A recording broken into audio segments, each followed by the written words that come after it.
السلام عليكم ورحمة الله تعالى وبركاته. في خبر جديد، البوليساريو يتعرض لانتكاسة جديدة من طرف فرنسا بعد محاولته معاداة المغرب.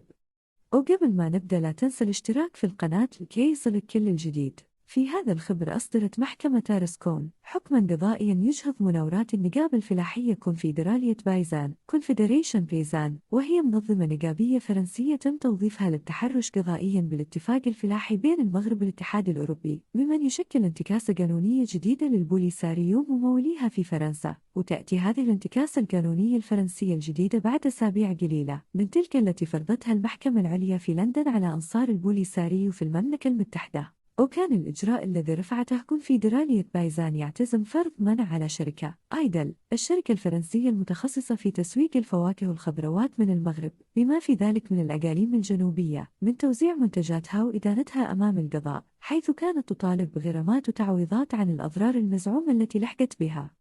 وفي النهاية لا تنسى الاشتراك في القناة ليصلك كل جديد.